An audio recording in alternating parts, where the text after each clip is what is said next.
written to your rules, with a steady workshop by the river metaphor, an empathic tone at the start, and no semicolons or digits. I end with your CTA block. You wake before the city fully stirs. The room is dim and quiet. Somewhere outside, a slow river is turning the morning light into a soft ribbon.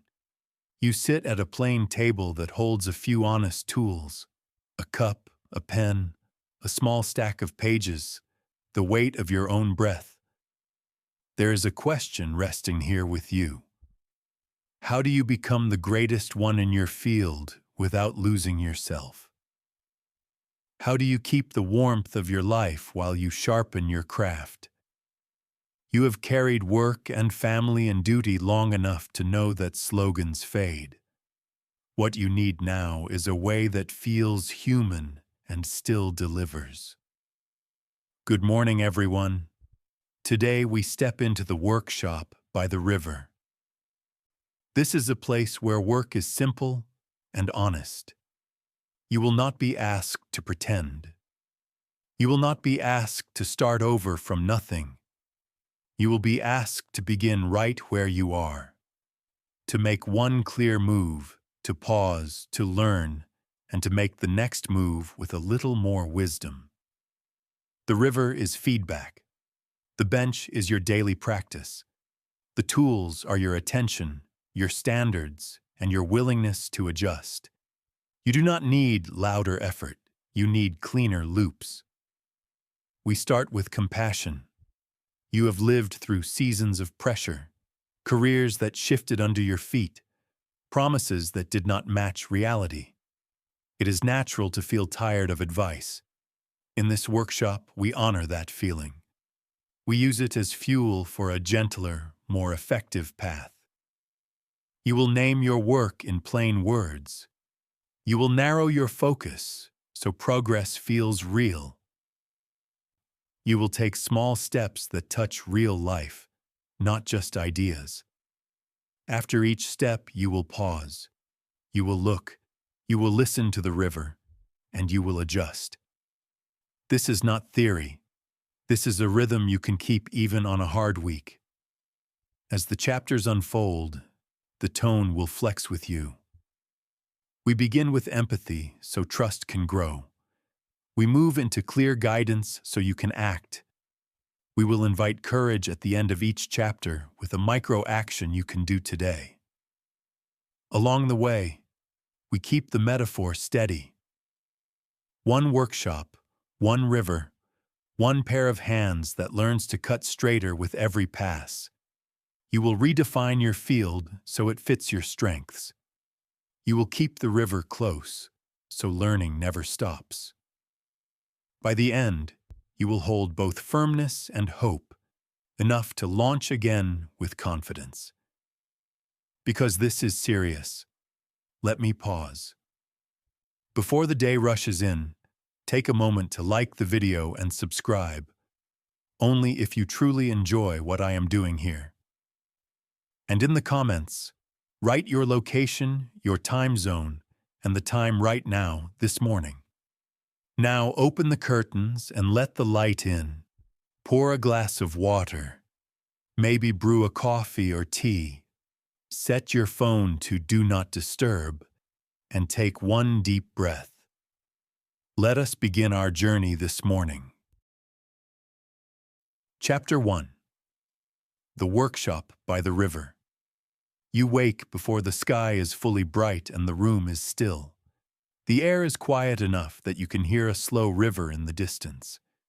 You step into a simple workshop, a sturdy table, a plain chair, a lamp with a warm halo. A few honest tools set where your hands can find them without thinking. The world outside may be loud, but in here the noise fades. You are not here to prove anything. You are here to touch your craft and learn what it wants to become in your hands. The workshop is the place where your attention gathers. The river just beyond the open window is feedback, steady and alive. It flows whether you visit or not. When you begin your day here, You agree to meet that river with calm curiosity. You will make something small. Then you will pause, listen, and adjust. The promise is not speed. The promise is truth. Each short loop turns effort into insight, and insight into cleaner effort. Mastery grows from these loops the way a tree grows ring by ring, not by display, but by quiet accumulation. You begin by clearing the table. Old notes and stray ideas go into a drawer. Today deserves fresh space. You set a page at the center and write a few plain words to name the work you will do now. Not what you hope to achieve someday, what you will touch today. If you bake one small batch and write down how long you rest the dough and how the crust feels beneath your finger. If you teach, you plan one lesson and note the single point your students must carry home. If you build, you shape one join and record how the grain behaves when turned toward the light. One action, one observation, one adjustment. This is the rhythm of the workshop. You may feel a pull to do many things at once because life has taught you to carry more than your share. In this room, you practice a new discipline. Narrow first so that sharpness can rise. Range will return later, but only after focus earns it. You are not shrinking your ambition. You are concentrating it so that your energy becomes heat and your heat becomes form. The river will reward that choice. Signals come back clean when the gesture is simple. Now you touch the tool that fits the day. Your tools are not only physical, they are also your standards, your attention, and your willingness to change your mind. Attention means you choose one task and enter it fully. Standards mean you define what good looks like in words a child can understand. Willingness means you let fresh evidence guide your next move. These three tools are light to carry and powerful in use. They fit any craft and any season. You make the first small cut, not a grand cut that demands applause, just the next sensible pass. The moment you finish, you pause, you breathe, you look straight at what you did, what worked, what felt heavy, what surprised you. The pause is not rest for show. It is part of the loop. Without the pause, effort dissolves into fog. With the pause, effort shapes into understanding. You write a few sentences so your memory has a hook to hang on. That short note is a promise to your future self. In the workshop, you practice kindness without softness. You respect your limits and you respect your standards. You give yourself enough time to do work you are proud of, and you refuse to hide behind perfection. Finished is better than forever. You ship small pieces into the world where the river can touch them. Real use will tell you more than your opinion ever could. If the world is quiet, you do not panic. Silence is feedback too. You rate it calmly and try again with a cleaner line. When frustration rises, you look around the room and remember why this place exists. The workshop is not a museum of past mistakes. It is a living space where you turn those mistakes into guides. Every mark on the table tells a story of a loop that taught you something. The dent where you pressed too hard. The stain where a batch ran over. The smooth spot where your hand rests when you think. These are not flaws. They are a map of how you learned. You do not erase them. You let them teach you how to hold the tool with more grace. If fear whispers that you are late or unworthy, you answer with action. Not frantic action, clean action. You take the next small step and bring it to the river. You let the current move around it and show you what stays and what washes away. This is how you keep your dignity in a demanding world. You do not wait for a rescue, and you do not rush for a trophy. You work, you look, you learn, and you work again. The loop keeps your spirit steady because it gives meaning to each stroke.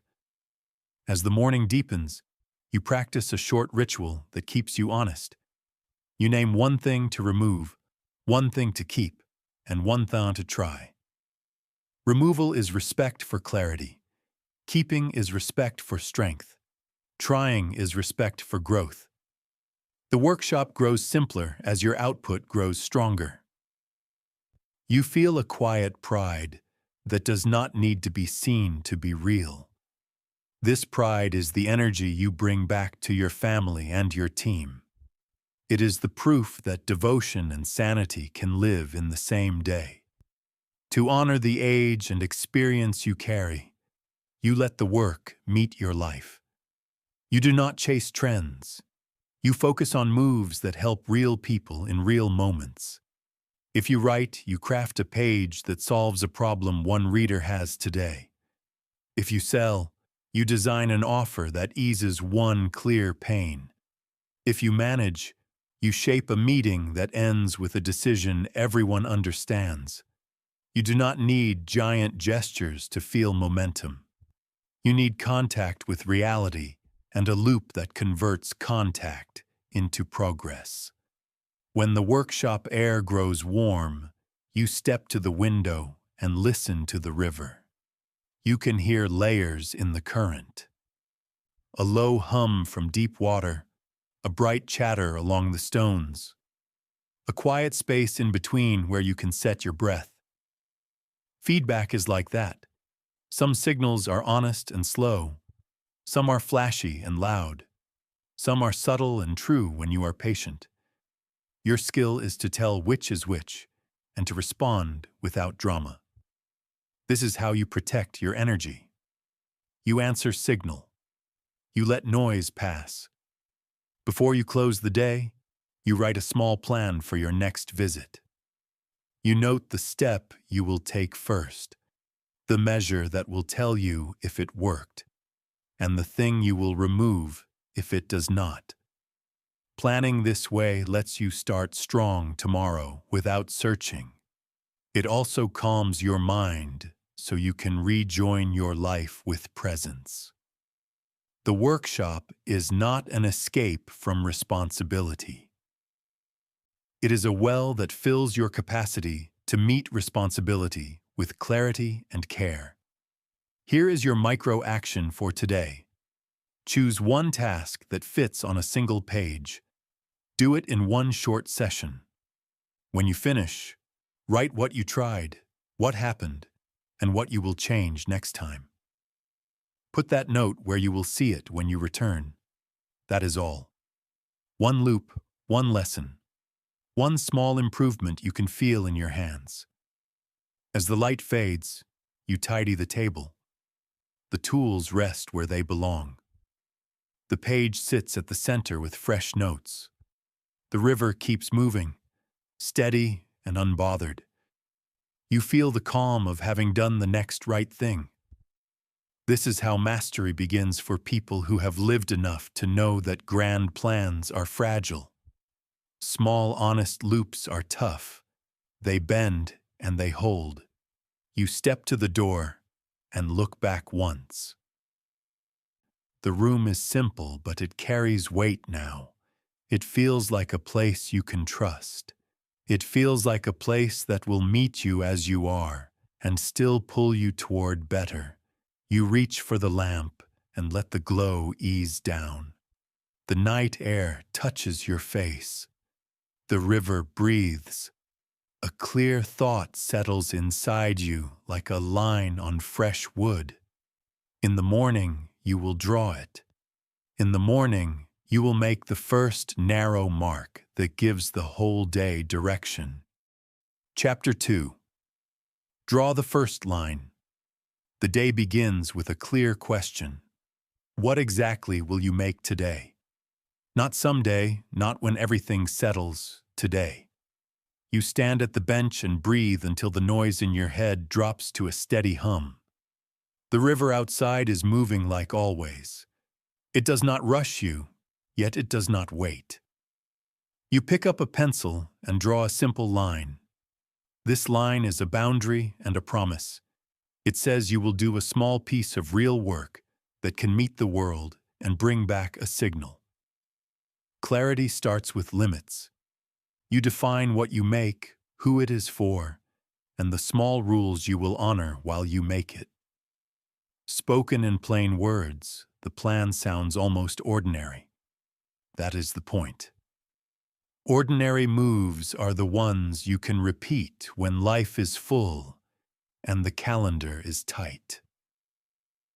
The plan must be light enough to lift on a tired morning and strong enough to hold under pressure.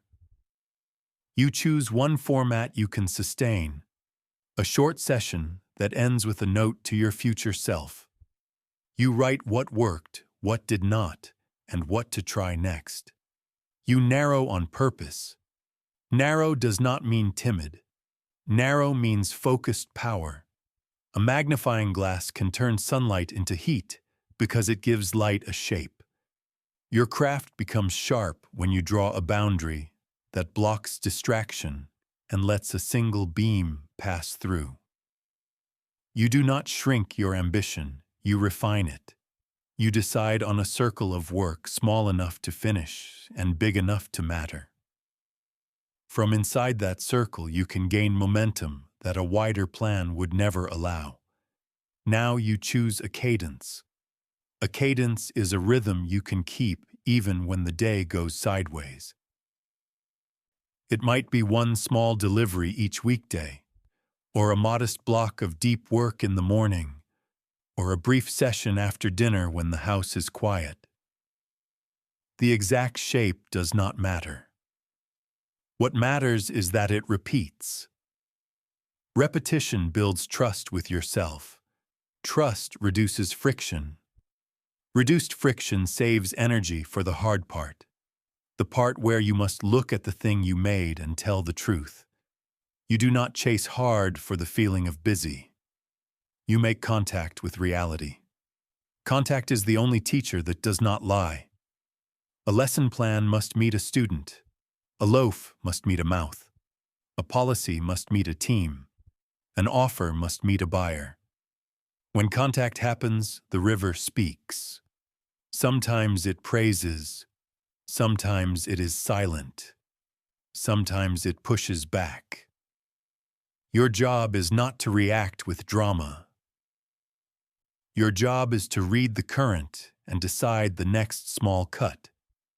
Define what good looks like before you begin. Use words a child could understand. For example, the lesson is good when a student can explain the main point without looking at notes. The loaf is good when the crust sings and the crumb holds. The meeting is good when one clear decision is written and owned. The offer is good when a person who needs it can say yes without confusion. Clear standards are not chains. They are rails that keep your effort pointed in a helpful direction. Draw the first line on paper, then draw it again in action. When you start, choose one lever to pull, not many. If you adjust tone, keep the structure steady. If you change structure, keep the tone steady. If you test a new channel, keep the message steady. Change one thing at a time so cause and effect is visible. This protects you from wild swings and wasted days. It also protects your team, your clients, and your family from the collateral damage of chaotic pivots. Before each session, remove one obstacle you can control. Put the phone in another room. Clear the desk. Close the tabs. Lay out the single tool you need. These tiny acts are a form of respect for your attention. Attention is the tool that sharpens all other tools. When attention is scattered, even strong skills feel dull. When attention is gathered, Even simple skills gain weight. As you work, name your assumptions in small, testable statements. The lesson will land better if I open with a lived example. The meeting will end faster if I name the decision at the start. The product page will convert better if the first screen answers one question simply. These are not grand theories. They are humble bets. You record them in one sentence, you act, and then you check. Evidence replaces guesswork. Confidence grows because it rests on proof, not on mood. You will feel the pull of perfection. Perfection will say the first line must already be the finished drawing. That is not true. The first line must be honest and visible. It must give you a place to stand. The finish line will come into view only after a few passes, each one small enough to finish and clear enough to judge. The strength of your craft is not the absence of flaw. The strength is your capacity to improve while staying kind to your mind and firm with your standards. When doubts rise, you lean on a quiet mantra, one clear move, then a pause. You do not bargain with yourself for a larger promise. You make the next cut well. You listen. You adjust. In this way, you turn a fog of worry into a path of stones you can step on. A path made of small stones is safer than a bridge made of fantasy. It is slower to admire, yet it holds. Invite real feedback with care. Ask a student to teach back the main point in their own words. Ask a buyer what almost stopped them from saying yes. Ask a teammate which part of the plan still feels fuzzy. Do not argue with the answer. Write it down. Say thank you. The more cleanly you receive feedback, the more freely it will come. In time, you will not need to chase it. The river will run under your window, and you will know how to listen. Keep a removal list while you work. A removal list is a declaration of standards. It says you will cut the feature that adds confusion, the sentence that adds weight without meaning, the meeting that drains focus, the habit that dulls your edge. Removal is not loss. Removal is the price you pay for clarity. Clarity is the ground where excellence grows. At the end of each session, close with a note to your future self. In a few lines, write what you tried, what happened, and what you will change. Place the note where you will see it when you return. This tiny act turns tomorrow into a downhill start. It also trains your mind to end the day with closure, which protects your sleep and your spirit. A rested worker learns faster than a restless one. Here is your micro-action for today. Define one small piece of work that can be finished in a short session and delivered to a real person. Write your simple standard of good in one sentence. Remove one obstacle before you begin. Do the work. When done, capture what you tried, what happened, and what you will change next time. Deliver the piece. Let the river answer. As light shifts in the workshop, you look at the first line you drew this morning. It is still simple and still true. You can see where the next pass should go. Not harder, just smarter. The river makes a low sound against the stones, as if to agree. You put the pencil down and rest your hands on the table. Today you did not chase a dozen trails. You chose one trail and walked it with care. The room feels larger for it. The tools feel lighter. Your mind feels clean. You step toward the door and feel the quiet pride that comes from keeping a promise to yourself. The promise was not grand. It was real. Draw the first line. Ship something small. Learn from contact. You reach for the lamp, and soften the light. The current outside keeps sliding past, steady as breath. A thought forms that will guide the morning to come. The work will not be measured by hours on a clock. It will be measured by the number of clean passes you complete. With that thought, you clip your note to the page and let the room rest. Soft bridge to the next chapter. Night settles over the river, and the workshop holds your plan. In the morning, you will return to make another pass, to end the habit of mindless repetition, and to begin a life of true learning loops. Chapter 3. 10,000 iterations, not 10,000 hours. The workshop is quiet, the river steady, and the lesson today is simple. Greatness is not a clock. It is a loop. You will not become the greatest one in your field by counting hours like stones in a jar.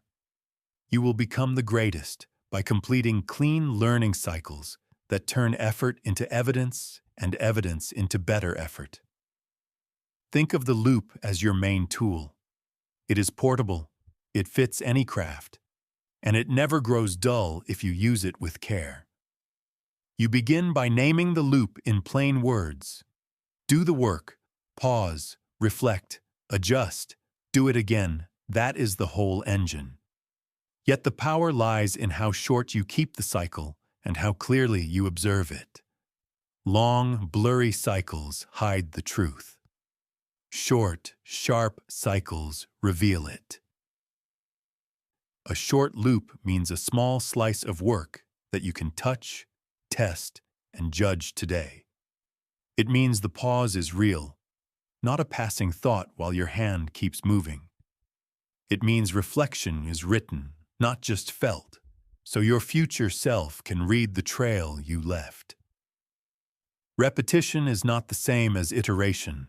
Repetition is doing the same cut again and again, hoping the shape will appear by magic. Iteration is doing the cut, stopping to see exactly what changed, and adjusting the angle with intent. Repetition burns fuel. Iteration builds form. Repetition without reflection turns pride into stubbornness. Iteration turns humility into progress. You are not here to prove you can endure.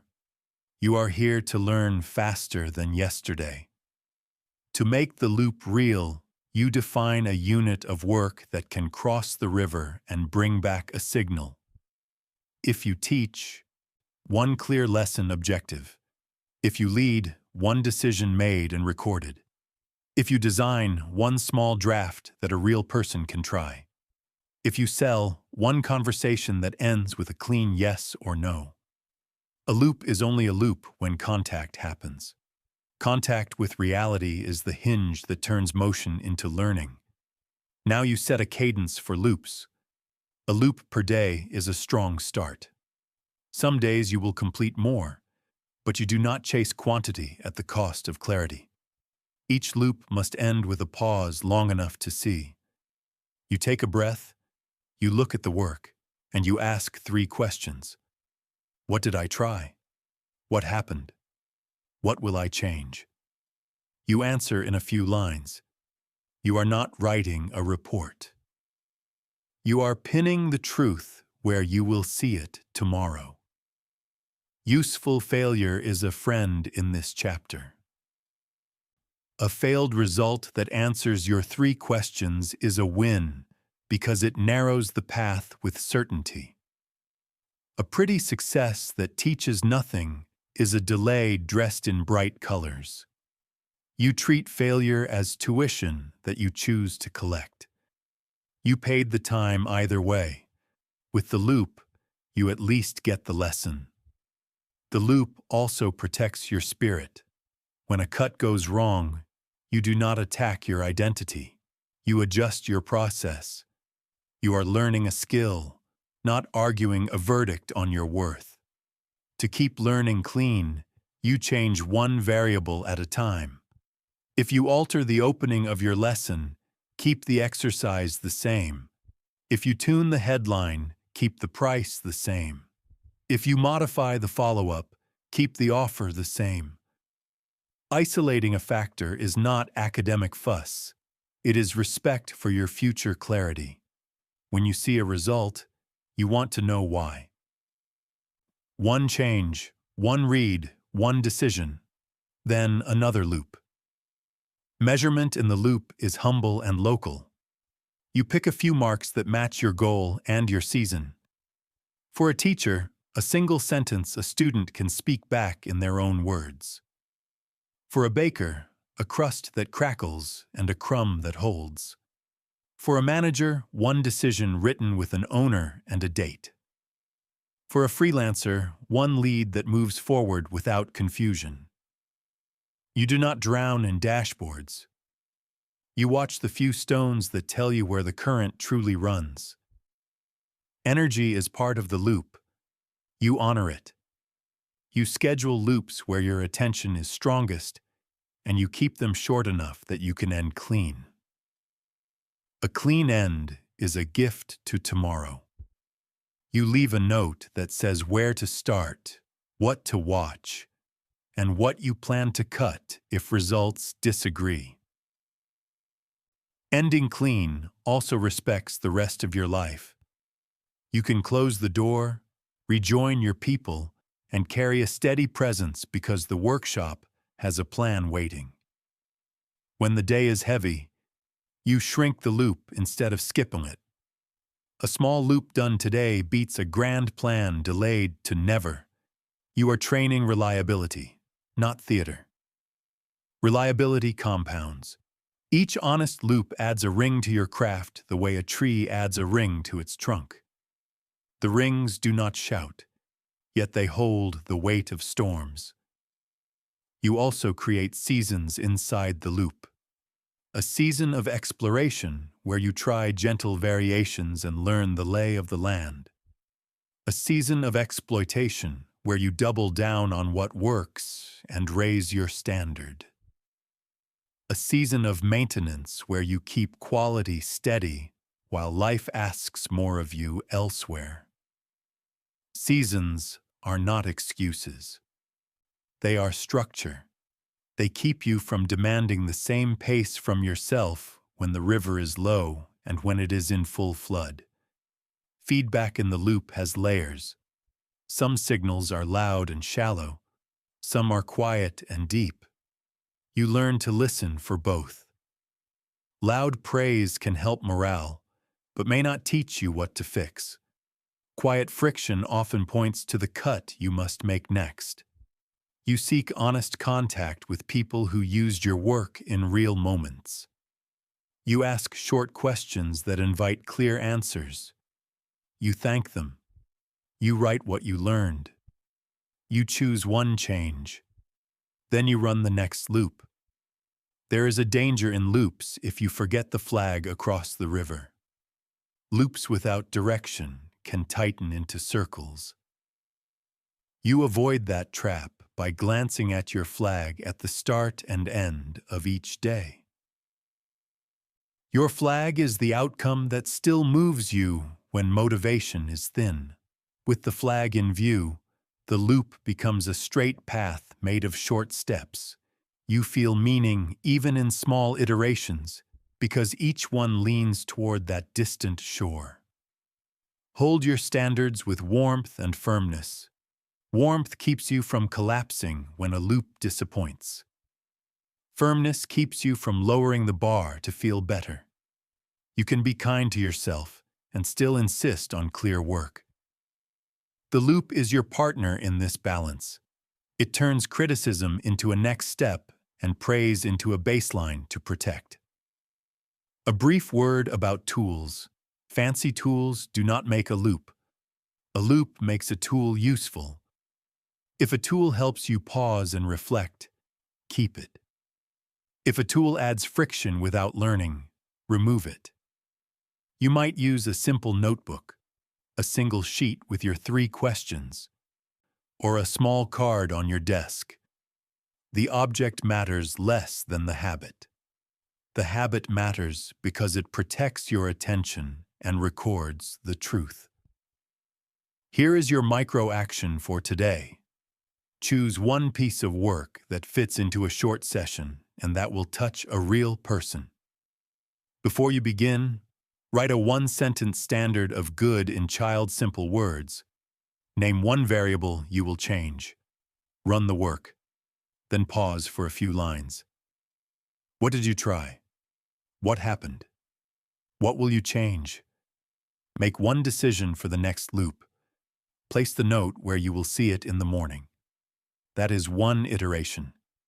You have just invested in skill, not in time. As the workshop settles, you feel how this chapter shifts the weight of your effort. You are no longer asking time to make you great.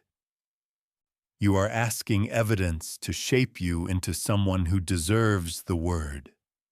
The river outside keeps speaking in its steady voice. You have learned how to listen and how to answer with a clean pass of the blade. The bench holds your notes, the lamp holds its warm circle, and your craft holds one more ring that no one can see yet, but you can feel. Soft bridge to the next chapter. The loop has power, and now it needs direction. In the morning, you will lift your eyes to the far bank and choose a flag bright enough to pull you forward when the day grows heavy. Chapter 4. The carrot on the far bank. Morning light rests on the bench, and the river moves with quiet purpose. You have learned to draw a line and to run clean loops. Now you choose a flag across the water, a vivid outcome that pulls you forward when the day grows heavy. The flag is not for show. It is a steady shape that aligns your choices, protects your energy, and gives meaning to small steps. Without a flag, loops can tighten into circles. With a flag, each loop leans in the same direction and progress gathers like current after rain. Begin with feeling, not fantasy. Ask what result would make your chest warm with honest pride. It might be the kind of person you serve. It might be a level of quality you can feel with closed eyes. It might be a scene where your work stands without your voice to explain it. Name the flag in plain words you could tell a friend in a kitchen. Long, grand goals invite drama. Clear, close goals invite action. You are building a bridge made of many short planks. Each plank must be cut to size. Place the flag on the far bank, not on the horizon. Far enough to guide, close enough to focus. If it is too distant, your mind fills the gap with noise and fear. If it is too near, it does not stretch your reach. A flag that fits will change how you spend an hour today. You will feel the difference immediately. Your calendar will show it. Your desk will show it. Your voice will show it. The right flag quietly edits your life. Tie behavior to reward. You want reinforcement that teaches your body to return to the bench. A short walk outside after a deep session. A cup of tea at the window when you ship. A note to yourself that celebrates one specific move done well. Rewards are not bribes. They are acknowledgments that craft is made by humans with muscles and nerves and limits. Reward the action you control, not the outcome you do not. You cannot force applause. You can keep a promise to the loop. Design gentle friction against distraction. Friction is a friend when it protects attention. Set the phone in another room before you begin. Close every tab except the one you need. Place only the single tool for this session on the bench. Put a small card in view with the words, "Start here," and a one-sentence plan. These moves look simple because they are. Complexity is not a badge of honor. Clean movement is. When you ease noise away, the flag grows brighter without effort. Rehearse your morning approach like a pilot who trusts a checklist. Calm and steady. Step into the room. Breathe once. Read the one-sentence plan. Touch the tool. Begin. A reliable approach lowers the cost of starting. Starting is the hinge on which most days turn. With a strong hinge, the door swings open even when the weather is rough. Now define the kind of progress you will count. Choose a few marks that reflect real movement toward the flag. For a teacher, one lesson that a student can explain in their own words. For a manager, one decision written, owned, and acted upon. For a craftsperson, one piece that meets a living standard you can feel with your hands. Keep the marks small and concrete. Vanity metrics sparkle and then vanish. Learning metrics look plain and then compound. Expect drift and plan for it. No one holds a straight line all day. When you drift, the flag gives you a way to return without drama. Build a simple recalibration ritual that takes less than a minute. Glance at the flag. Ask one question. What choice brings me closer in this next short block? Answer in a few words. Then act. The ritual is a bridge from scattered to steady. Cross it as often as needed. There is no penalty for returning to the path. The penalty is only for pretending you never left. Keep a short list of trade-offs you accept to protect the flag. You might decline meetings that drain energy. You might cap the number of projects in flight. You might leave some messages unanswered until the block ends. Trade-offs are not failures.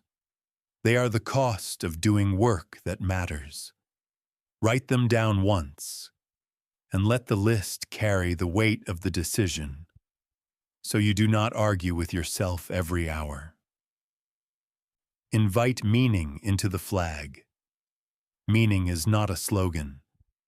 Meaning is the felt link between your effort and a life you can respect. Picture the person who benefits when you ship. Picture the future version of you who is calmer because you kept the loop. Picture the household that sleeps better when your workday ends clean. When the flag is attached to meaning, endurance becomes lighter. You are no longer pushing yourself alone. You are being pulled by a reason that lives outside your moods. Beware of flags that belong to someone else. Comparison turns a river into a mirror that lies. You do not need another person's banner to feel worthy. You need a banner that fits your hands and your season. If a goal stirs anxiety more than courage, shrink it until it asks you to move, not to perform. There is honor in building a small, true win. Small, true wins stack until a large, true win arrives. Use seasons to breathe. There will be a season to explore where you test gentle variations that might bring you closer. There will be a season to exploit where you double down on what works and raise your baseline. There will be a season to maintain where you keep quality steady while life needs more of you elsewhere. The flag stays, the season shifts. A steady flag with flexible seasons keeps you from breaking. Write a one-page map that you can read at a glance. Top line, the flag. Left column, the few marks that show progress. Right column, the habits that protect the work, the morning approach, the friction against distraction, the reward when you ship. Bottom line, your recalibration ritual. This is not a poster to impress. It is a tool to steer. Place the map where your eyes land when you lift your head from the bench. Speak the flag to the people who matter. Let your family, your team, or your closest partners know what you are aiming for and what you will stop doing to get there. Do not ask for permission. Ask for alignment. Alignment reduces friction and prevents confusion. When those around you know your direction, they can support, adjust, or at least not pull the other way. Quiet alignment is worth more than loud motivation. As you work, notice the moments when the flag changes your micro-choices. You choose the honest edit over the easy praise. You choose the shorter meeting with a decision over the longer meeting with a fog of talk. You choose to end on time because tomorrow's loop begins with a clear head. These small choices are not glamorous, yet they move you inches at a time across the water. One day you look up and the far bank is nearer than you thought. Here is your micro-action for today. Write your flag in one sentence a child could understand. Place it where you can see it from your bench. Choose 3 learning marks that match the flag. Set one gentle friction against distraction before your next session. Choose one small reward you will give yourself the moment you ship. Run one loop under this setup. When you finish, write what you tried, what happened, and what you will change. If you drifted, use your recalibration ritual now. That is the work. Evening comes and the river keeps its pace. The flag across the water does not wave for applause. It simply holds its color. The room is tidier than it was. Your mind is cleaner than it was. You feel that rare mix of calm and forward pull. This is the sign that your direction is right. You close the map. You rest the tools. You let the reward be small and honest. Soft bridge to the next chapter.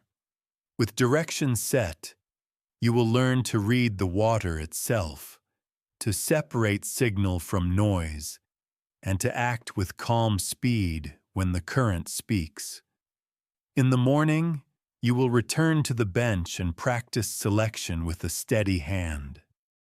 Chapter 5. Reading the River. Feedback and selection. Morning settles over the workshop and the river keeps its patient rhythm. You have a flag across the far bank and a loop you can trust. Now you learn to read water. Feedback is the river speaking. Selection is your reply. When you read well and choose well, your work gathers strength without drama. When you read poorly or refuse to choose, noise multiplies and progress stalls. Today is about sharpening your ear and your hand. Begin with a simple truth. Not every splash is a signal. Loud reactions can be shallow. Quiet currents can be deep. You will meet praise that warms your pride but teaches you little. You will meet friction that stings your ego but points to the next clean cut. Your task is to separate signal from noise with calm attention. You will not rush to defend yourself, and you will not chase applause. You will listen, sort, and act. Create 3 clear channels for feedback. First, real use. Put the work in the world where it must stand and serve without your voice nearby.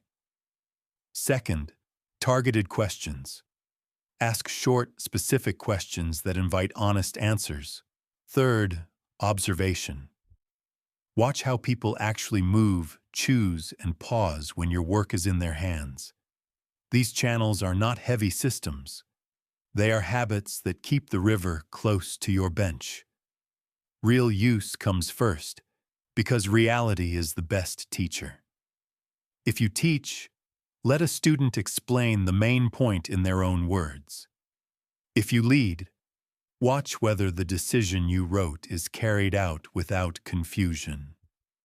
If you build, see if the piece holds under regular stress. If you sell, look at whether someone who needs the offer can say yes without help. Resist the urge to explain. Explanation can hide weak cuts. Let the work speak and let the river answer. Targeted questions cut through fog. Ask what almost stopped you from saying yes. Ask what part felt heavy or unclear. Ask what surprised you in a good way. Keep questions short so the answers stay sharp. Do not stack 5 queries in one breath. One question, one honest answer, one note you can use. When the answer hurts, take a breath and write it down as if you were a scientist, not a defendant. The distance you keep between feedback and identity is the space where wisdom grows. Observation shows what words miss. People are kind, or busy, or both. They may say a thing is fine while their hands tell a different story. Watch where they pause. Watch where their face tightens. Watch where they smile without thinking. The body speaks before the mouth decides what to say. Learn that language. It will keep you from chasing false fixes and from missing small wins that deserve protection. Once feedback arrives, selection begins. Selection is love for what remains, not anger at what goes. You keep what works, you remove what does not, and you allow gentle mutation to explore the edge of improvement. To make selection clean, keep a living list with 3 columns: keep, remove, and test. In the keep column, write the few moves that consistently help. In the remove column, write the features, phrases, and habits that add weight without value. In the test column, write small changes you will try next loop. This list is not decoration. It is your steering wheel. Cutting is hard when ego clings to effort.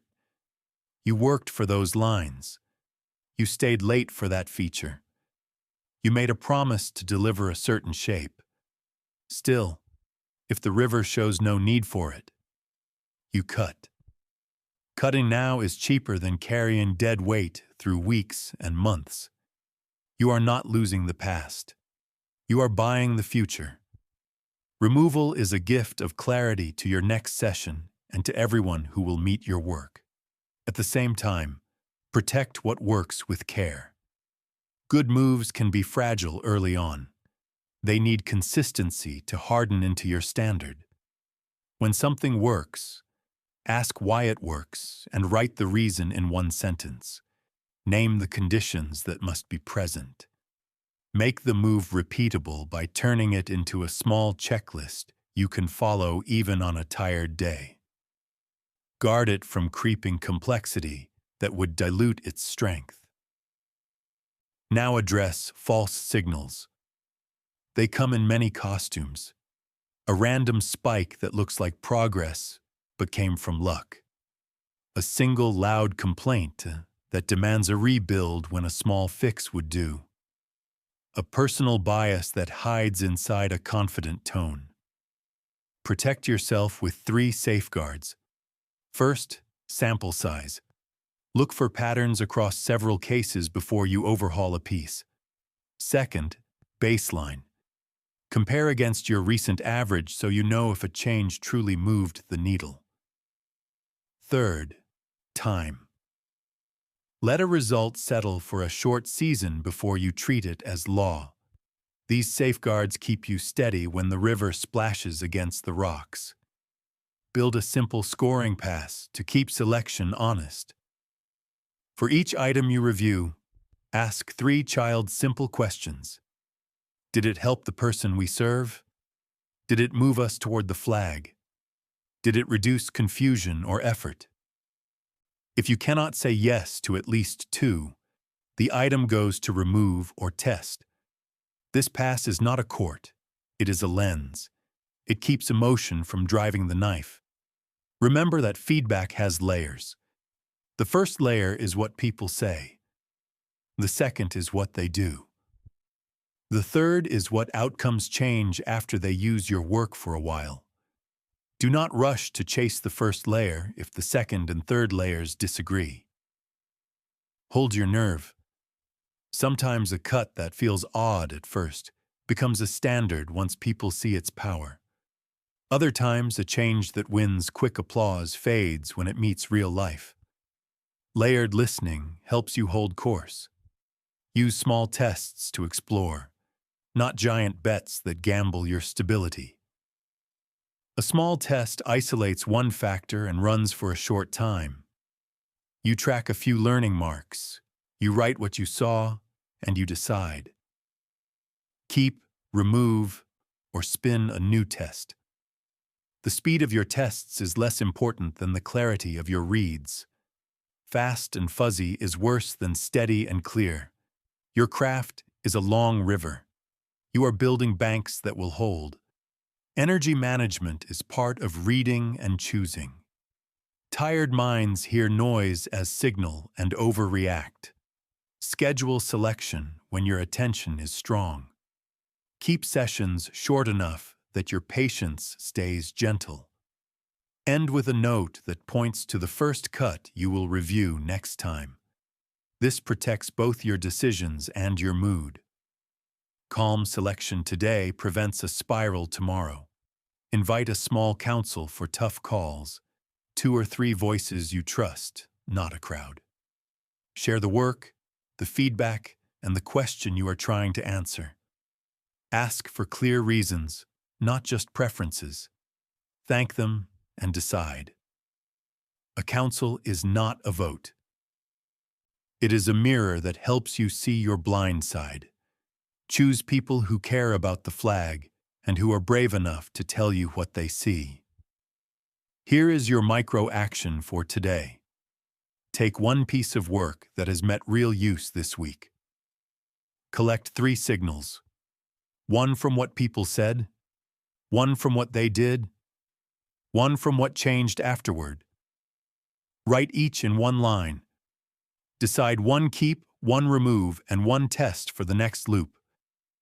Put those 3 on your list and schedule the next pass. That is all. 1 read, 1 choice, 1 directed step. As afternoon light slides across the bench, you feel the calm weight of honest selection. The room is simpler than it was. The map is clearer than it was. You did not chase every sound. You did not ignore the quiet voice that asked for a cleaner edge. The work is leaner now, not because you starved it, but because you fed it what it can use and trimmed what it cannot. Soft bridge to the next chapter.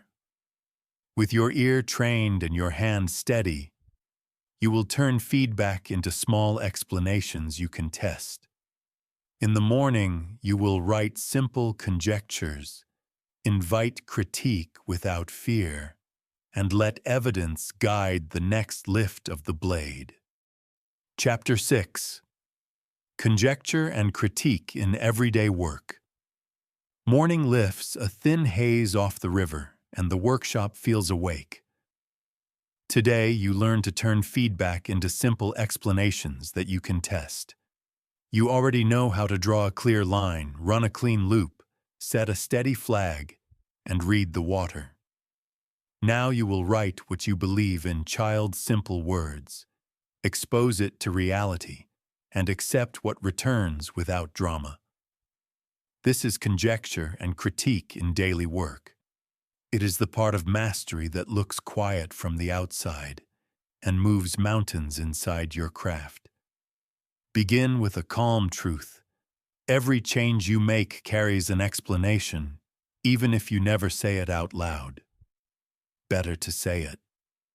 Better to write it in 1 short sentence, where your eyes can see it and your mind can challenge it. A good conjecture names the move, the reason, and the expected effect in the plainest language you can manage. You keep the scope small so the world can answer quickly. Grand claims invite grand confusion. Modest claims invite clear results. You might write a line like this without using marks or codes. Opening with a lived example will help the lesson land. Or this: if I name the decision at the start, the meeting will end sooner and with less friction. Or this: If the first screen answers one question simply, more people will move forward without help. These are not slogans. They are testable explanations. You will act on them, and then you will look with a steady eye to see if they held. Critique begins with your own second look. After a pass, step back and breathe. Ask 3 small questions. Did this change deliver what I expected? What part did the work do well without my push? Where did effort rise without benefit? Write a few lines. Short notes keep the loop light and your memory honest. The page is not there to impress anyone. It is there so tomorrow you can start on a firm stone instead of in fog. Then invite critique from reality. That means contact. Put the lesson, the decision, the draft, or the offer into a setting where it must stand on its own. Ask a simple check from the person who meets it.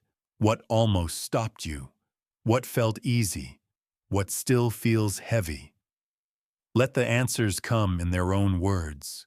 Do not rescue the work with explanations. If a thing cannot stand without you, it is not ready. Next, invite critique from a small circle of voices you trust. 2 or 3 is enough. Share the work, the conjecture, and the measure you care about. Ask for clear reasons, not preferences. Preferences change with weather. Reasons hold under more sky. Thank them. Decide. A circle is not a jury. It is a mirror that helps you see what you could not see alone. Keep your conjectures small enough to fail without pain and real enough to matter. You are not playing with scraps. You are shaping a form you intend to keep. The courage is in making the claim and letting the world answer while you remain steady. If the answer is no, you learned. If the answer is yes, you have a piece you can rely on. Put either result on your map. You will meet the temptation to stack many changes into one pass. Resist that pull. Keep one variable in play so the read stays clean. If you change the opening, hold the ending steady. If you change the price, hold the page steady. If you change the channel, hold the message steady. When each loop isolates a factor, evidence stays bright. Bright evidence makes calm decisions possible. Sometimes a conjecture will half succeed.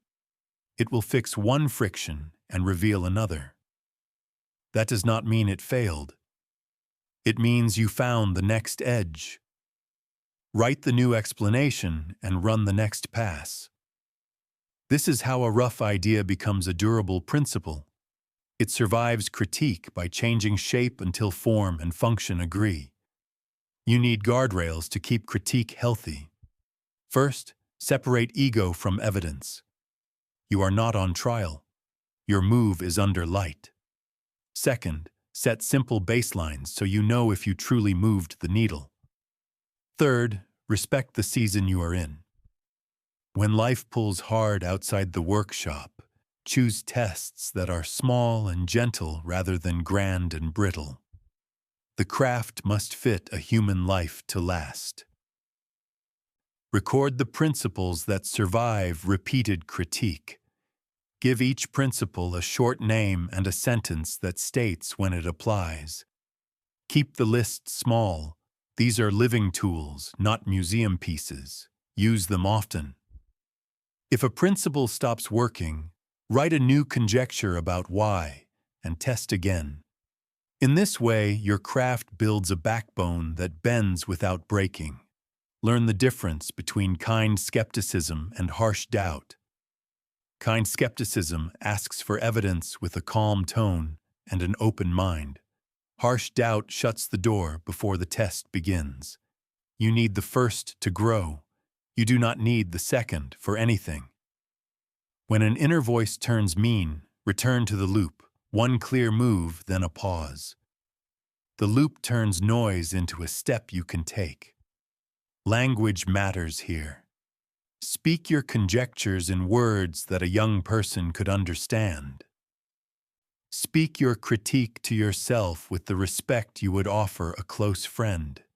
You are not weak for using gentle language. You are wise for choosing words that keep your nervous system steady while you face truth. Energy management shapes the quality of your reads.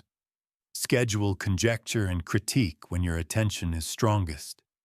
Keep sessions short so patience stays intact. End with a note that says where to begin next time and what to watch for.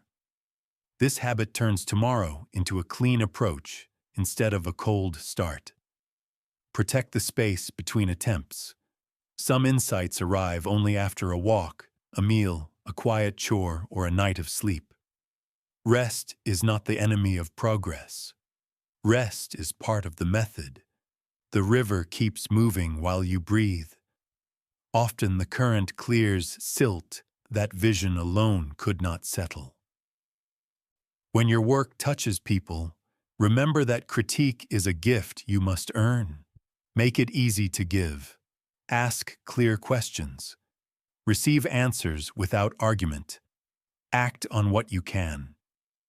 Close the loop by telling the person what changed because of their input. This simple courtesy builds a steady flow of honest signals. Over time, the river will bring you more help than you knew to ask for. When patterns become clear, let them change how you define your field. This is the hinge to the next chapter. The point of conjecture and critique is not only to improve a move, it is to reveal the shape of the work you alone can do well. As evidence gathers, you will see where you are strong without strain, where you are weak without shame, and where a slight tilt would make a natural fit. Redefinition begins with this earned seeing. Here is your micro-action for today. Choose one small piece of work that will meet a real person. Write a one-sentence conjecture about how a simple change will help. State the reason and the expected effect in plain words. Run the pass.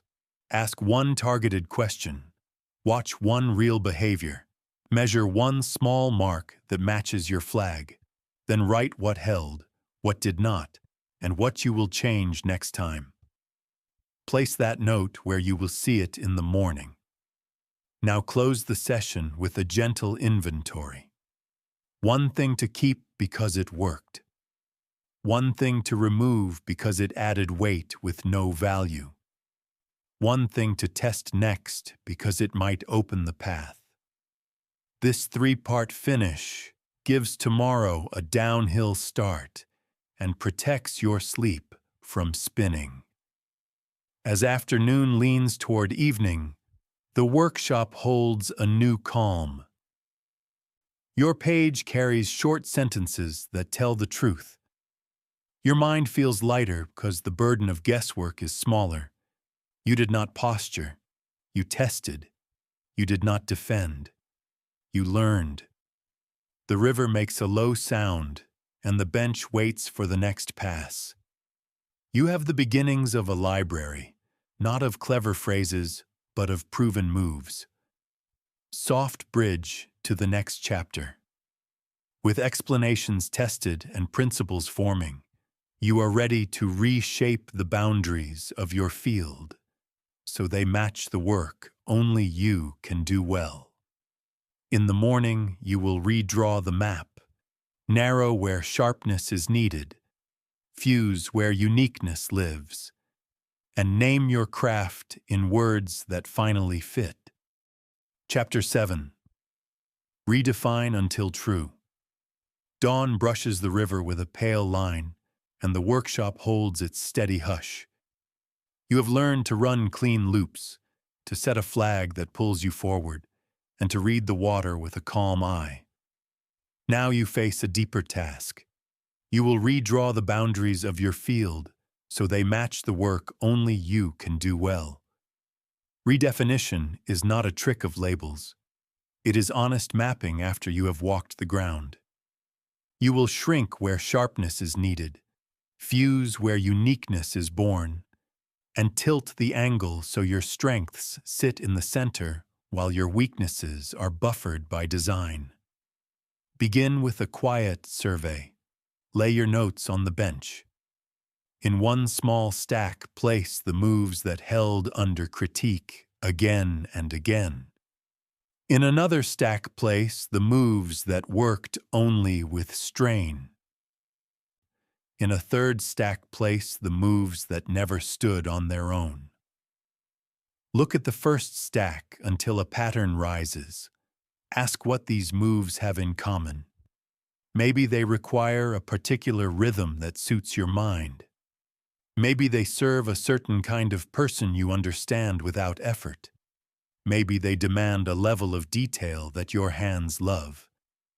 The map begins where ease meets excellence. Now turn to the second stack, the work that succeeds but taxes you in ways that do not scale. Ask which part of each move creates the strain. Is it the timeline? Is it the audience? Is it the medium? Often a slight tilt will transform strain into flow. You can shift the format to match your natural pace. You can choose a client who receives your style without friction. You can move the conversation into a setting where your voice is strongest. The point is not to avoid challenge. The point is to build on strengths so challenge becomes training, not injury. Face the third stack with courage. These moves did not hold. Accept the message. Remove them from the definition of your field. You are not shrinking your worth. You are clearing your lane. Every craft that endures is shaped by what it refuses to be. When you erase what does not fit, the shape that remains grows crisp. Crisp shapes are easier to protect and easier to explain. They also invite the right people to find you and the wrong fit to move on without drama. With these three views in mind, write a one-sentence definition of your field in child-simple words. Keep it narrow enough that greatness is within reach and useful enough that it matters to real people. Read the line out loud. Your face will tell you if it fits. If it does not, rewrite until your chest relaxes and your shoulders lower. Ease in the body is a reliable sign that the definition is true. Give the field a border. Borders are not walls. They are honest lines that say where your promise ends. Inside the line, you hold a high standard. Outside the line, you decline with grace or refer to someone else. This discipline protects quality and protects your energy. It also builds trust. People learn what you do and what you do not do. They stop asking you to be what you are not. You stop pretending to be what you cannot sustain. Next, choose a niche by fusion rather than by slicing alone. Sharpening by narrowing is powerful, yet uniqueness often appears when you combine 2 or 3 elements that fit you naturally. You might blend a teaching voice with a builder's hand. You might pair a calm advisory tone with a bias for small experiments. You might mix a love of structure with a respect for story. Fusion creates a corner of the map where few others stand, not because it is hidden, but because it is hard to fake. Name your signature moves. A signature move is a small pattern of action that repeatedly delivers value in your hands. Give each move a short name and a sentence that states when and how you use it. Keep the list lean. These are the bones of your field. When a new opportunity arrives, you check whether it calls for one or more of these moves. If not, it likely lives outside your border. A clear list protects you from drift dressed as growth. Design buffers for your weak zones. Buffers are not excuses. They are structures that keep you strong. If long meetings drain your edge, use brief agendas with a written decision at the top. If last-minute requests scramble your focus, set a rule that work enters through a small intake window you review at a steady time. If you tend to overbuild, add a checkpoint that asks what you will remove before you add. Buffers turn recurring weaknesses into managed risks. Craft language that fits the new shape. Words are tools. They set expectations before your work arrives. Replace wide claims with precise promises. Replace vague benefits with a single clear outcome a person can feel in daily life. Speak in terms that your audience uses when they talk to a friend. Precision does not limit you. Precision invites the right work to your door. Test the definition in the river. Send a small piece that reflects the new border and the new fusion. Listen for the response. You are not seeking applause alone. You are looking for signs of ease in delivery and clarity in reception. Did the work feel natural to make? Did the person on the other side move forward without confusion? If both answers tilt yes, you are close. If one answer leans no, adjust the line and test again. Align your calendar to the new field. A definition that lives only on paper is a wish. Put weight behind it by shaping your week. Give prime energy to the signature moves. Schedule learning loops that press into the fused corner you chose. Reduce or eliminate tasks that sit outside the border. Say no to work that pays in the short term, but taxes the long-term identity of the craft. Every hour you reclaim becomes wood for the fire that heats the room where mastery grows. Share the redefinition with the few people who matter to your work and your life. Speak plainly. Here is what I do now. Here is who I serve. Here is what I no longer take on. Ask for alignment, not permission. Alignment reduces friction. It also gives those around you a chance to help by making introductions that fit and by steering mismatched requests elsewhere. Expect resistance from habit. You have been many things to many people. Old patterns will tug, some invitations will flatter, some will press your fear of missing out. Hold the line with warmth and firmness. Warmth toward the people, firmness toward the border. Each time you protect the new shape, confidence hardens. Each time you violate it, doubt returns. The shape of your field is a living promise. Keep it. Create artifacts that anchor the definition. A one-page service sheet in plain language. A simple process note that shows how a project flows in your hands.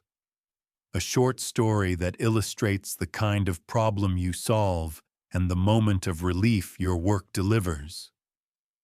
Place these artifacts where you can see them when you start the day. They are guardrails and beacons at once. Let pricing and scope reflect the truth. A narrow, high-standard field deserves clear terms. State what is included and what is not. State the timeframes you can keep without strain. State the responsibilities on both sides. Clarity here is kindness. It saves energy for the work itself and sets a tone of mutual respect. Here is your micro-action for today. Write one sentence that defines your field in child-simple words. Under it, list 3 signature moves with one sentence each. Draw a thin border by naming 2 kinds of work you no longer take. Choose one small piece you will deliver this week that fits the new shape. After delivery, ask one person for a simple check. Did this feel clear to receive? Then ask yourself, did this feel natural to make? Adjust the line by one small degree if needed, and place the note where you will see it tomorrow. As evening rests on the river, the workshop feels narrower and stronger.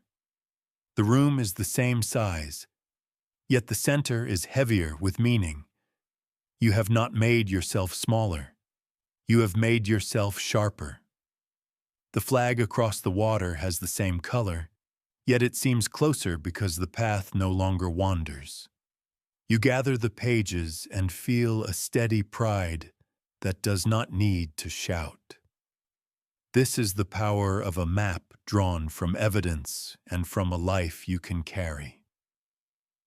Soft bridge to the next chapter. With a field that finally fits your bones, you will step from the workshop into the arena where stakes are real. In the morning, you will keep your loops tight while you face the world. Create chances with high agency and serve in a way that turns pressure into proof. Chapter 8. High Agency in the Arena. The door opens and the river air meets your face. The workshop has taught your hands to cut with care. The map now fits your bones. It is time to step into the arena where stakes are real and the ground moves underfoot. High agency is the posture you carry here.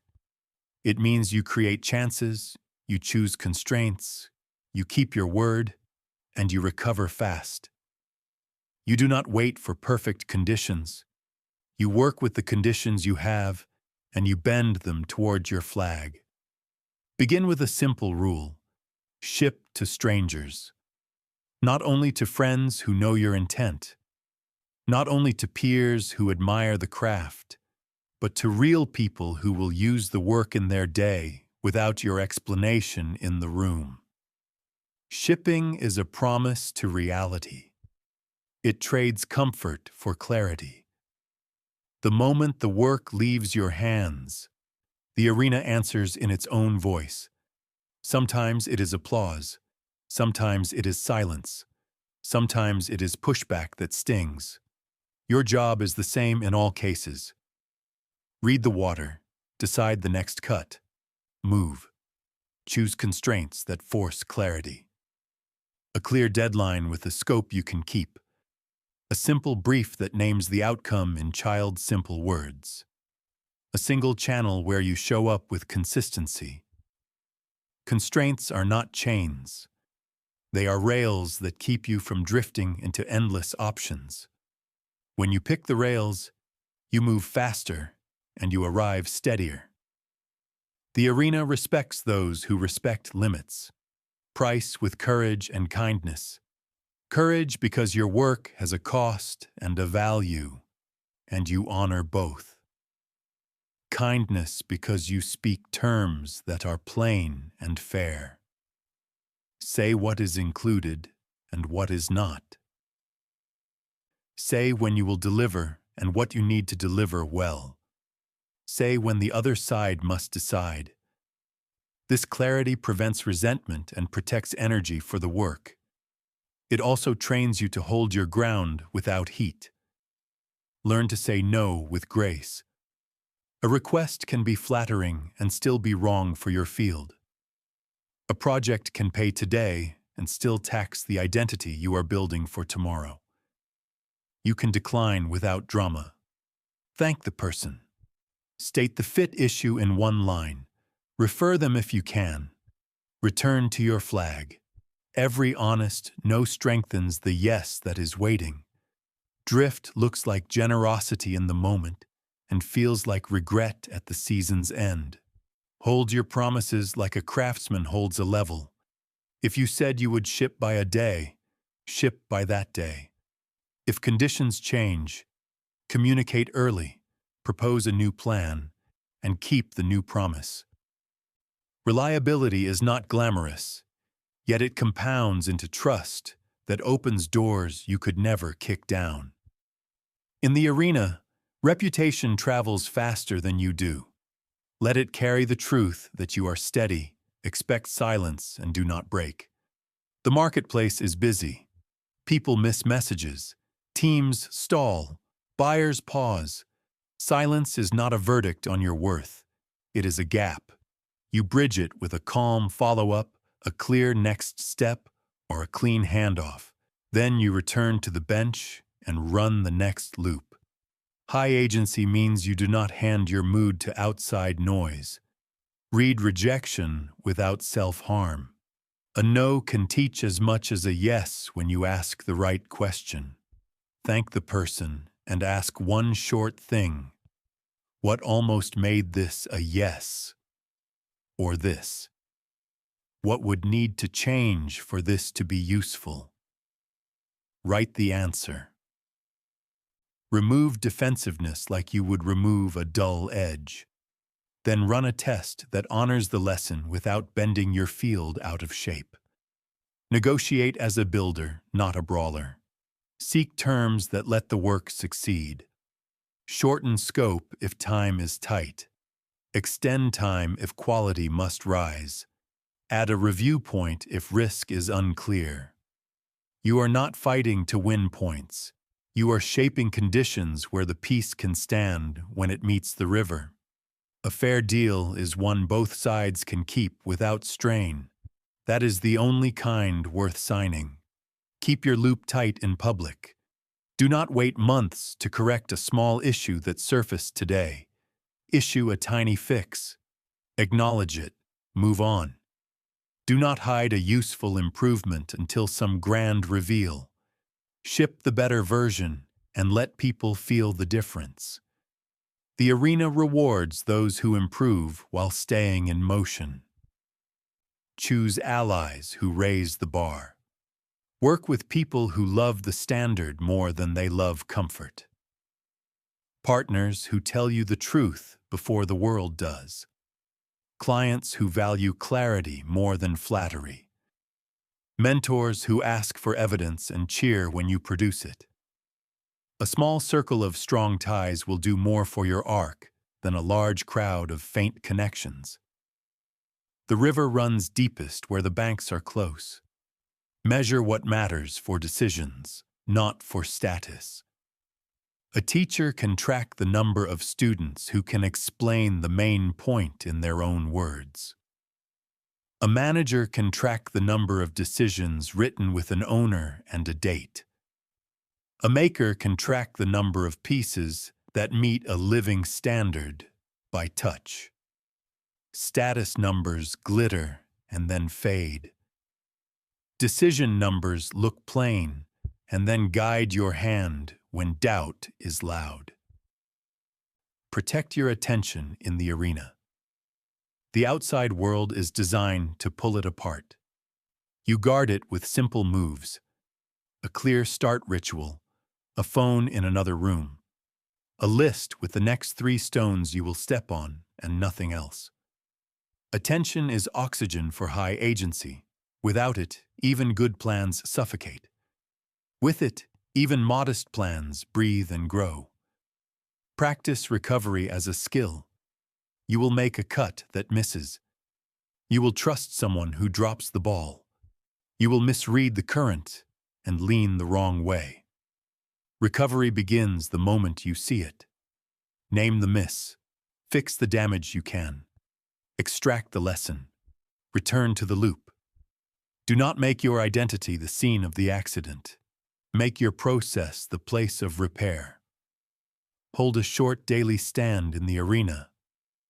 3 checks in a few minutes. What did we ship? What did we learn? What will we change next? This keeps the team, or your solo mind, close to reality. It also reminds you that progress is made of small, honest moves done on time, not of speeches about someday. Bring service to the center. The arena is not a theater to prove that you are worthy. It is a place where someone needs help, and you can help them in a way that respects both of you. Service steadies ego. It turns fear into attention and turns attention into quality. When you serve well, sales become a side effect of trust. Build safety by documenting the path in plain notes. A brief scope, a clear decision, a short after-action line that records what changed and why. These notes protect memory, reduce confusion, and speed recovery. They are also seeds of your future teaching, because what you document for yourself today becomes guidance for others tomorrow. Use seasons in the arena as you did in the workshop. A season to explore with small offers in new corners. A season to exploit by raising the bar on what is working. A season to maintain while life outside needs more of you. The flag stays steady while the pace adapts. This balance is how you keep going for a long time without breaking. Here is your micro-action for today. Choose one piece to ship to a real person who does not know you well. Before you ship, write one sentence that states the promise in child's simple words. After you ship, schedule one calm follow-up. If a reply comes, ask one short learning question. If silence holds, note it without panic and move to the next loop. Record what you tried, what happened, and what you will change. Place the note where your eyes will land tomorrow. As afternoon light leans across the floor, the arena feels less like a threat and more like a proving ground you can respect. You have shipped. You have listened. You have stood your ground without heat. The river keeps its steady sound. The bench back home holds the next pass. You feel a quiet authority rise, not loud, not brittle, but earned. Soft bridge to the next chapter. Under pressure, a form begins to show. Not a costume you put on, but a shape that fits your hand because function has carved it there. In the morning, you will name that form, protect it, and let a natural style emerge that people can trust. Chapter 9. Natural Style, Earned Form. Morning gathers quietly over the river, and the workshop holds a familiar warmth. You have shipped into the arena and weathered the push and pull of real stakes. Under that pressure, something steady begins to show. Not a costume you force, but a form that has been carved by function. This chapter is about letting that form stand, about protecting it until it becomes a natural style that others can trust. Style is not decoration. Style is the fingerprint left by decisions that worked, repeated with care, until they are reliable. Begin with the plain truth. Form follows the work you do well again and again. You did not invent this form the way someone sketches a logo on a napkin. You discovered it by removing what failed, keeping what held, and refining what wanted to live in your hands. A natural style has 3 signs. It feels unforced when you make it. It serves without drama when others use it. It stands up under ordinary stress. When these signs appear together, you are looking at earned form. Name the core elements of your form in simple words. Pace, touch, tone, standard. Pace is the rhythm at which your thoughts stay clear. Touch is the way your hands meet the material or the moment. Tone is how your voice lands in the mind of the person you serve. Standard is the living line your work must meet before it leaves the bench. Write one sentence for each. Keep it human. The page is not a rule book. It is a mirror that helps you see yourself without fog. Look at your tools with fresh eyes. Tools arrange themselves around a true form. The ones that fit will drift toward the places your hands reach first.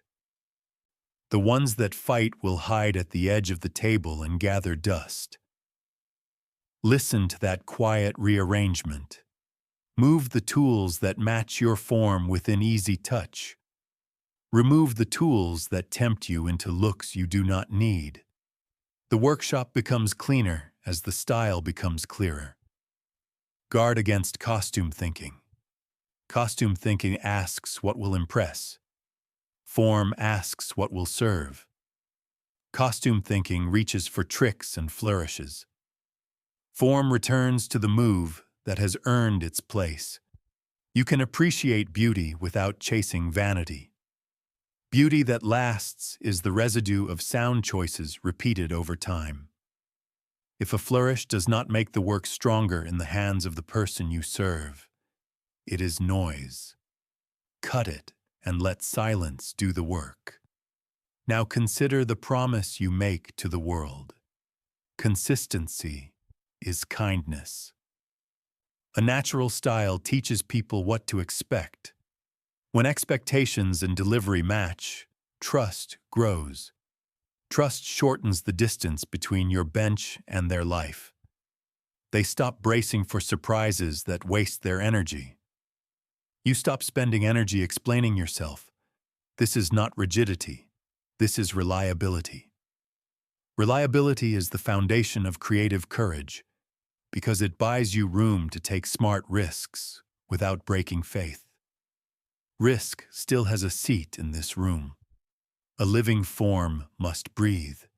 You will keep a small orbit of experiments around your core. Each experiment respects the form even as it questions the edges. You change one variable and see what happens. You do not toss your anchor to chase novelty. You tug on the line and let the boat swing a little to test new water. When something fresh holds, you widen the circle to include it. When it slips, you return without shame. Craft a short list of working principles that express your style. These are not slogans. They are the moves you can teach a junior partner in an afternoon and trust them to carry tomorrow. Each principle gets a name and a sentence. Keep the list lean and alive. Review it at the start of each week. Retire one if it stops serving. Add one only when it survives several loops. This set becomes your internal standard. It also becomes a language that keeps your team aligned without heavy meetings. Bring your body into the conversation. Natural style shows up in the way you stand, the way you breathe, the way you end a session. If you notice that your shoulders lift when you rush, design a slower opening so the body helps the mind.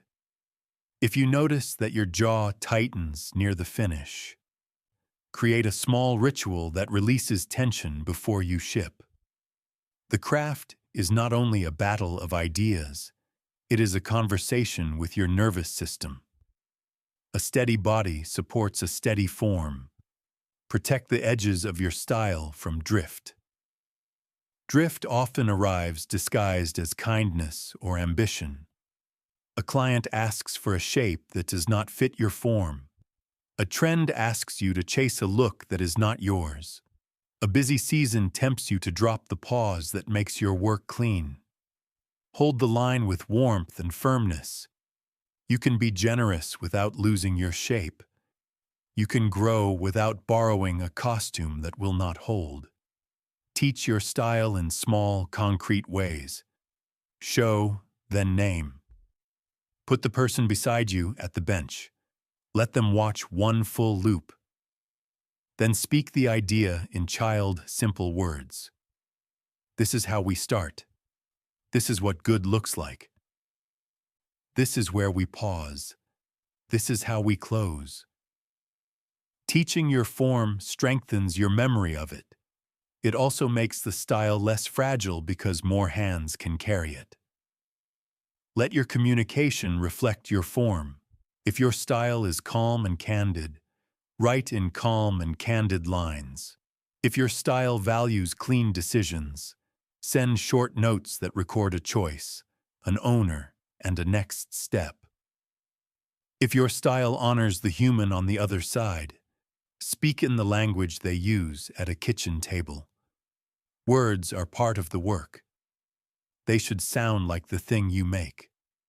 In the arena, tests will tempt you to bend your form to win easy praise. You do not need easy praise. You need fit. Fit is the feeling when your form meets a real need and the piece slides into place without force. Seek fit. You will know it when the person on the other side moves forward with less friction, not more talk. Fit produces repeat work, referrals, and calm mornings. Praise may not. Plan seasons for the form itself. A season to refine, where you trim one rough edge at a time. A season to scale, where you protect quality while increasing output. A season to renew, where you step back for a short while and let rest show you what needs to change. The river has seasons. Your style should too.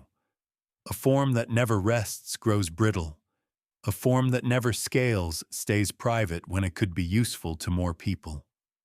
Document the form in a one-page field guide. Top line, your promise in plain words. Then the core elements: pace, touch, tone, standard. Then the few principles that carry the most weight. Then a tiny checklist for opening, pausing, and closing a session. Put the field guide where you begin your day. It is a compass, not a cage. It helps you start on the right foot when the world is noisy. Here is your micro action for today. Make one small piece using only your core elements and your few principles. Remove one flourish you often add for style points. Add one quiet move that makes the piece easier to use. When you finish, ask one person a simple check. Did this feel clear and steady to receive?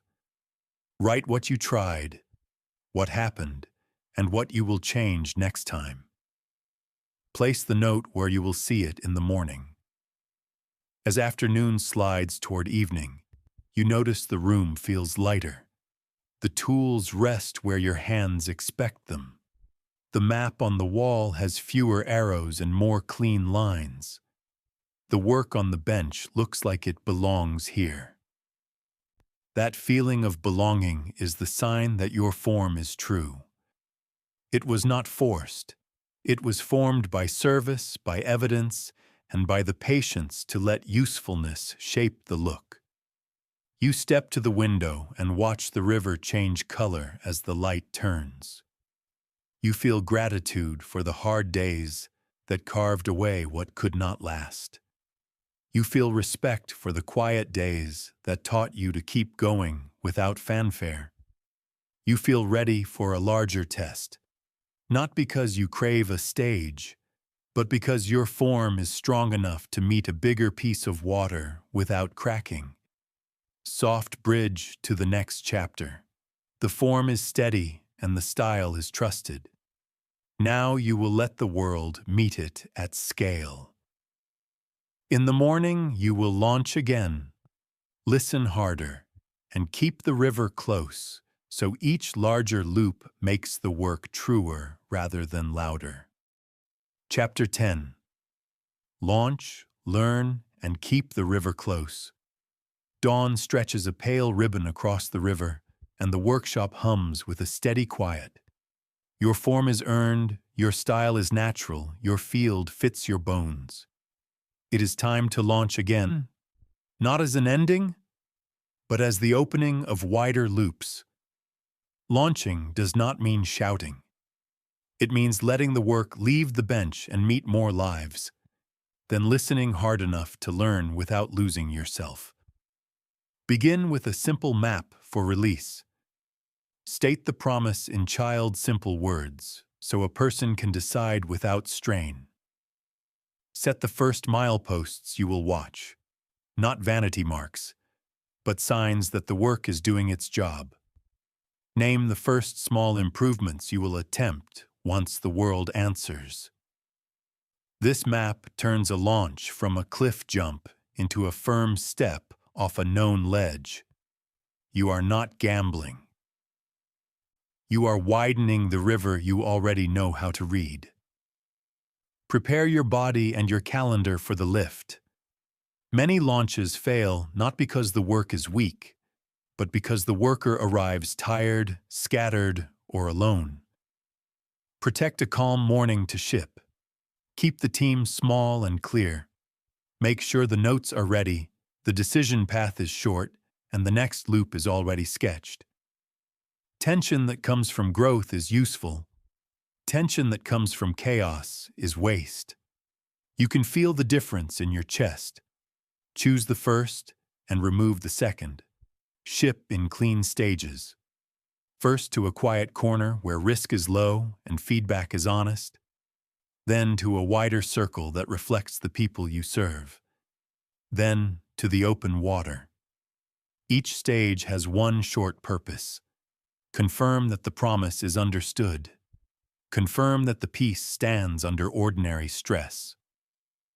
Confirm that your support path is real. A stage ends when a clear signal arrives, not when a calendar square flips. You are playing a long game with short, sharp moves. Hold your flag in view so loops do not curl into circles. At the start of each day, glance at the promise you are trying to keep for the person on the other side. At the end of each day, ask whether your decisions lean toward that promise. This ritual keeps you from chasing noise and keeps courage from drifting into bravado. A launch is a test of direction as much as a test of strength. Listen beneath the loud. Big moments bring big reactions. Applause can swell, critique can spike. Both can mislead if you treat them as the only truth. Train your ear for the quiet signals that point to the next cut. Where do people pause? Which step makes them breathe easier? Which step makes them sigh? What question do they ask twice? The river speaks softly where the work meets real life. That is the voice you answer first. Update on a humane rhythm. Rapid change feels exciting for a day and exhausting for a season. Choose a steady cadence that people can trust. Small fixes can go out as they are ready. Larger improvements deserve a beat for review and a clear note that explains what changed and why. Respect for those you serve is not only a moral choice, it is a practical one. Respect keeps trust, and trust keeps attention, and attention is the oxygen your craft breathes. Keep the workshop close while the world is loud. Set short review blocks where you return to the bench, read the notes, and run a clean loop away from the crowd. The arena can make you reactive. The workshop makes you reflective. You need both. A launch is the dance between the two. Step out to serve, step back to learn, step out again with a better cut. Without the bench, you drift. Without the arena, you stall. Protect the spine of your form while you scale. Growth will invite requests that stretch you.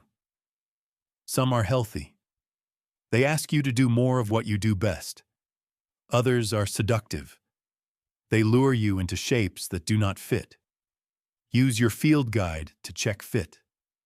Does this request honor your pace, your touch, your tone, and your standard? If yes, sign it and raise the bar with care.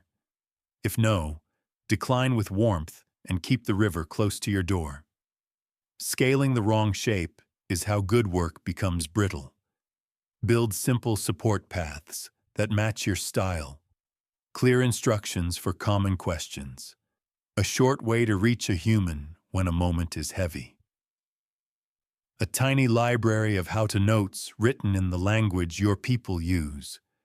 Support is part of the craft, not an afterthought. It is the handrail that lets someone cross the bridge you built without looking down. Teach while you learn. When you explain a change in plain speech, memory locks in and others rise with you. Share a short after-action line when you close a loop. Here is what we tried. Here is what we saw. Here is what we changed. Teaching does not slow you. It smooths the road you will drive again tomorrow. It also turns customers into partners and partners into friends. Expect and plan for dip and drift. After the first lift, attention can soften, energy can fade. You might wonder if you misread the water. Do not tear down the boat in a mood. Return to the basics that brought you here. One loop, one improvement, one clear note. Momentum returns to those who keep moving in small, honest ways. The river rewards steadiness more than spectacle. Invite a small council to sit with you through the first season after launch. 2 or 3 voices who care about the promise and the person you serve. Meet briefly on a regular rhythm. Review the few marks that matter. Choose one change. Close with gratitude. A council is not ceremony. It is ballast. It keeps your keel steady when wind and waves try to tilt you into overreaction. Keep your energy account honest. A bigger river demands more from your body and your nerves. Maintain small rituals that refill you. A short walk at midday. A glass of water before a call. A quiet minute at the window after you ship. Do not paint over fatigue with slogans. Rest is how you protect quality at scale. It is how you keep kindness in your voice when stakes are high. Let pricing and process evolve with proof. As learning hardens into standards, adjust your terms to reflect the true cost of keeping your promise well. Clarity here is service. It protects both sides from confusion and keeps the work clean. Do not apologize for the value you create. Do not overreach either. Move the line when evidence says the line has moved. When mistakes surface in the open, own them in the open. Say what happened in plain words. Say what you changed so it will not happen again. Say thank you to the person who helped you see the gap. A clear apology tied to a clear fix deepens trust. It turns a bad moment into proof that your process is alive and your standards are not a pose. Here is your micro action for today. Write a 1-page launch map in plain language. Top line, the promise.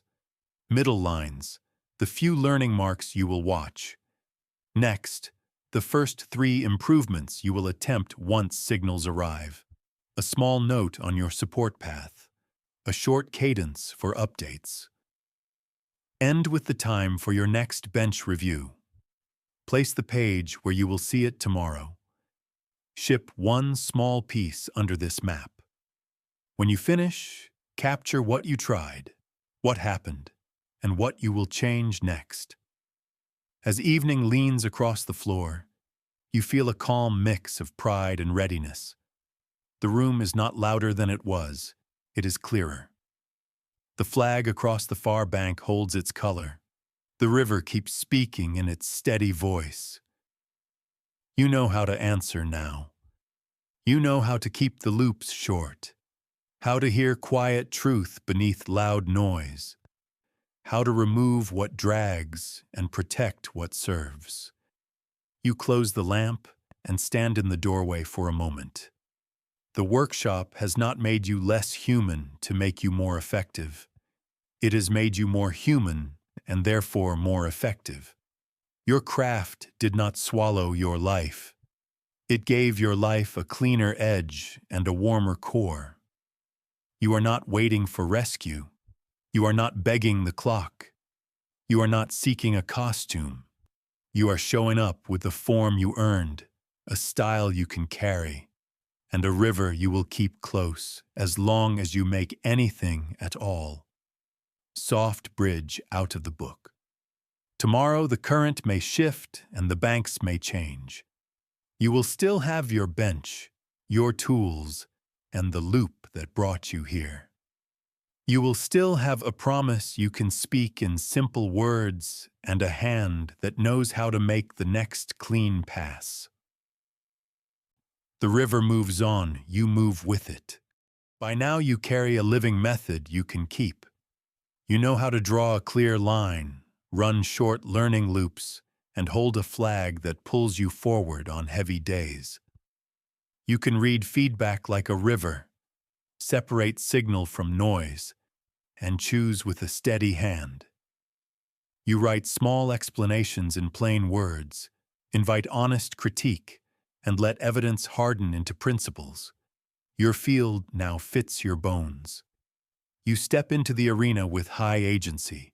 A natural style appears, because function carved it there. You launch without theater, learn without panic, and keep the river close so growth stays human. If this helped you cut a cleaner line today, please support the work. Tap like so this message reaches more people who need calm progress. Subscribe to keep the bench close and receive the next clean pass when it is ready. Share this with one friend who would breathe easier with a steady loop and a clear flag. In the comments, tell me one tiny win you earned this week and one move you will test next. Your voice guides the next chapter we build together. Keep the form true and meet me back at the workshop by the river.